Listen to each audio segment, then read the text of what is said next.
हर हर महादेव। आज देखिए चर्चा करने जा रहे हैं धनु राशि वाले जातकों के लिए 2024 हमारा कैसा रहेगा। अब आप देखिए कि अगर आप एक कुंडली में धनु राशि वाले जातक हैं तो आपने देखा होगा कि 5.5 महीने से 6 महीने से लगभग कि राहु महाराज आपकी कुंडली में और आपकी जन्म राशि पे है, ये चतुर्थ भाव में प्रवेश कर गए। और जब से राहु महाराज आपके चतुर्थ भाव में आए हैं तब से आप देखिए कि हमें अपने हर कार्य में, अपने कर्म क्षेत्र में केवल रुकावटों के अलावा कुछ भी दिखाई नहीं दे रहा है। अब देखिए चौथा भाव आपकी जन्म राशि से, यानी ये चंद्र राशि से, नाम राशि से, ये राहु महाराज आपके चतुर्थ खाने में यानी मीन राशि में चल रहे हैं इस समय। तो हमें इनकी राहु की जो दृष्टि है आपके कर्म स्थान पे है, तो हम जो कर्म कर रहे हैं, जो मेहनत कर रहे हैं, हमें उसमें असफलता ही प्राप्त हो रही है। यानी हमारे हर कार्य क्षेत्र में रुकावटों का सामना करना पड़ रहा है। आप देखिए 6 महीने से देख लीजिए, आप जितने भी धनु राशि के जातक हैं उनके हर कार्य में बार बार रुकावट देखने को मिल रही है। चाहे हम एक नौकरी कर रहे हैं उसमें भी परेशानी आ रही है, चाहे वो प्राइवेट जॉब हो चाहे वो सरकारी जॉब हो, लेकिन उसमें भी हमें परेशानियों का भी सामना करने को प्राप्त हो रहा है।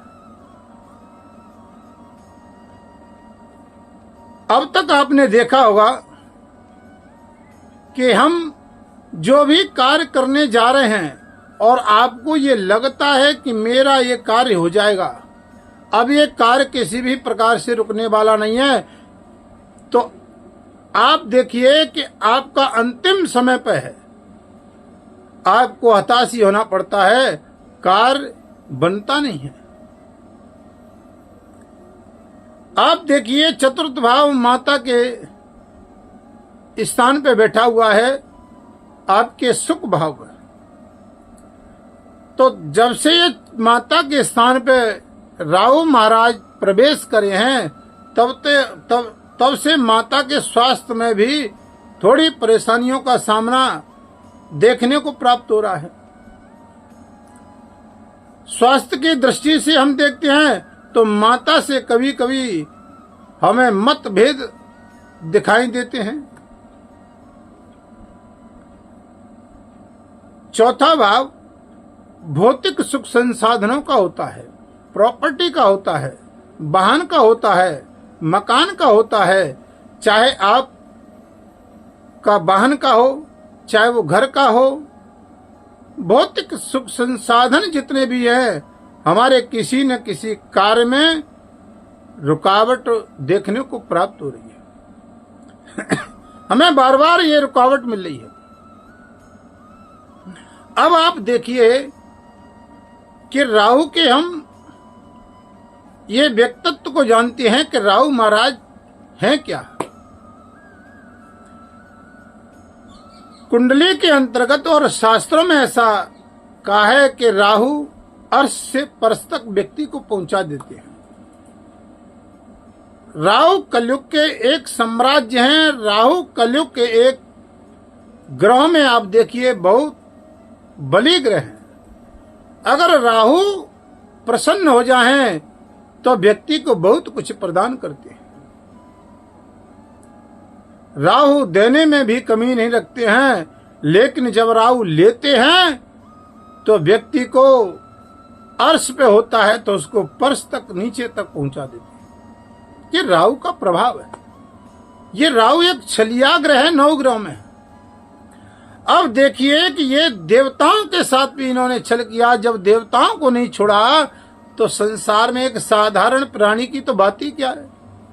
समुद्र का मंथन हो रहा था, उस समय ये राहु देवताओं की पंक्ति में अमृत पान करने के लिए बैठ गए, वहां देवताओं के साथ छल किया।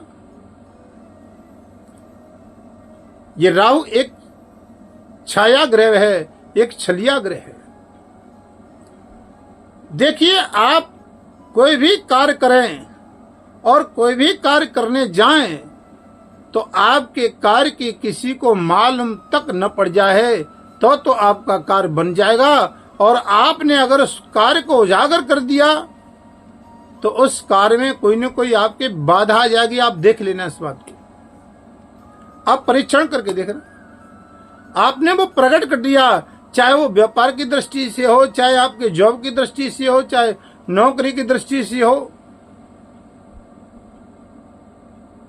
चाहे आपके किसी भी प्रकार से लाभ की कोई प्रक्रिया हो, लेकिन गुप्त रूप से करोगे तो आपको प्राप्त हो जाएगा। और आपने प्रकट किया उस बात को तो वो कार्य आपका नहीं बन पाएगा, क्योंकि ये छलिया ग्रह है, कपट करने वाला।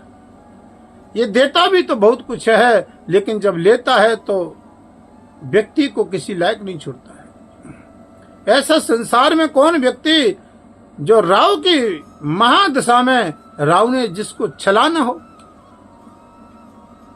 अब आप देखिए कि राहु जहां पर ये बैठते हैं, ध्यान रखिए, वहां से ये 3 दृष्टि पूर्ण रूप से देखते हैं। जिस स्थान पर बैठे हैं, आपके देखो लगन से 4थे भाव सुख में बैठे हुए हैं और सुख भाव से इनकी 3 दृष्टियां होंगी।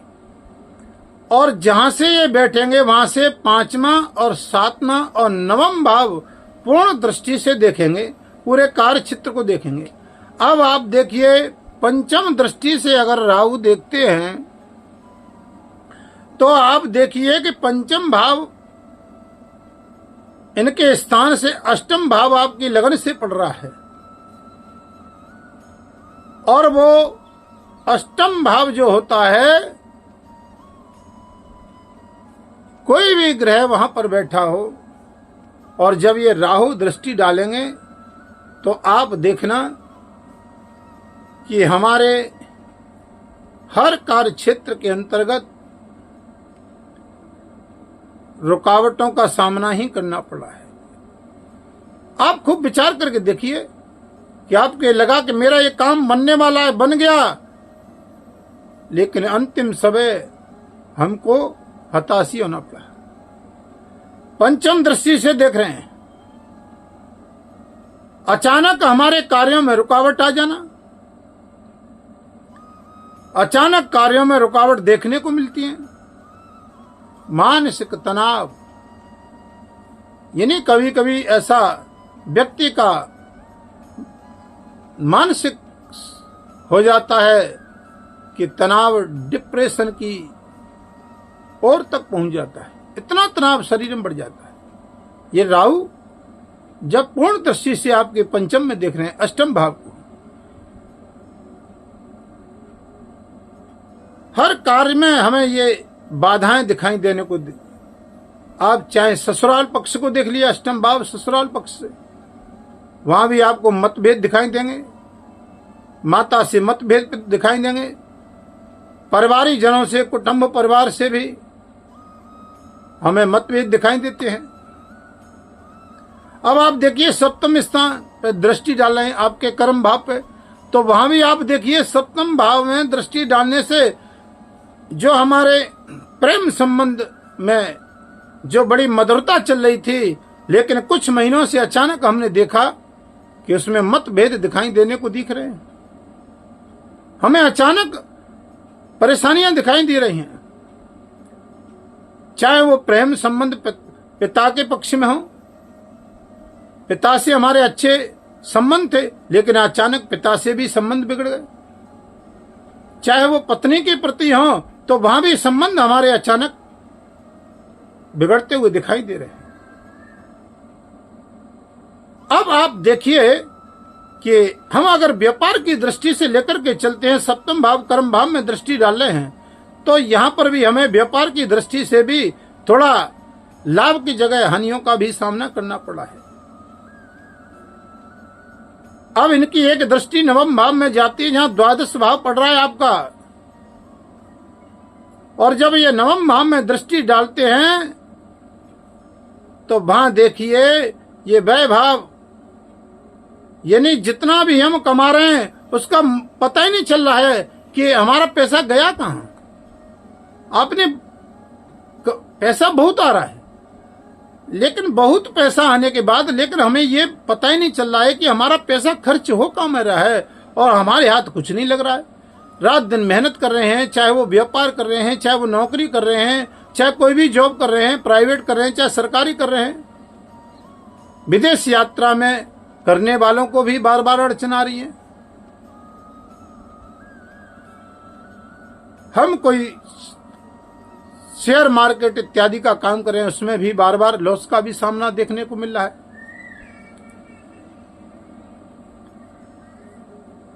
तो राहु महाराज कि हमारी ये तीन दृष्टियां हमारे जीवन में नेगेटिव प्रभाव पड़ रहा है। तो आप देखिए कि अगर जीवन में कोई समस्या है तो उसका बहुत अच्छा जीवन में समाधान भी है।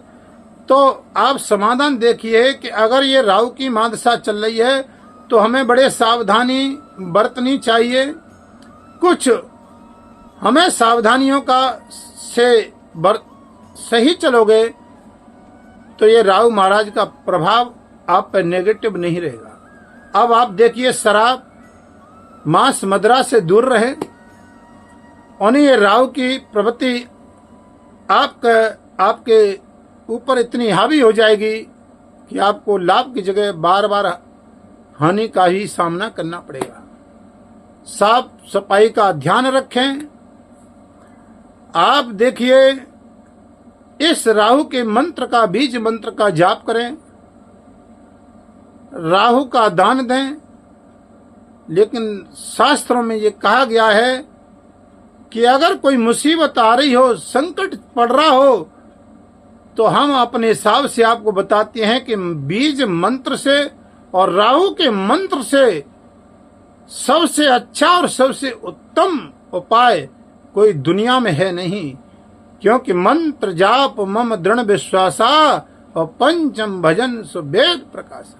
राहु के मंत्र का आप जाप करिए। हम आपसे कहते हैं कि आपको बहुत बड़ा शांति और लाभ मिलेगी। जो नेगेटिव प्रभाव है वो सब दूर होगा और समाधान होगा और कार्य में हमारे में सफलता मिलेगी। तो राहु का मंत्र, हम आपको कुछ समस्या है तो समाधान भी है तो मंत्र भी बताते हैं। ओम भ्राम भ्रीम भ्रो सह राहुवे नमः। इस मंत्र का आप जाप करिए, राहु का दान दीजिए। हमारे वीडियो के माध्यम से आप लिंक पर भी देख सकते हैं, और कुंडली में भी राहु कहां पर बैठे हैं, किस स्थिति में बैठे हैं, उसका भी पुनर्विचार करना चाहिए कि कुंडली में हमारी में कोई नीच के राहु तो नहीं है, जिससे राहु की महादशा में हमें हर कार्य में बार बार परेशानियों का सामना करना पड़ रहा है। तो कुंडली का अगर परामर्श आप करवाना चाहते हैं तो हमारा नंबर चल रहा है, वीडियो के माध्यम से देख सकते हैं। अगली वीडियो में फिर आपको सुनाएंगे, तब तक के लिए इंतजार करिए। हर हर महादेव।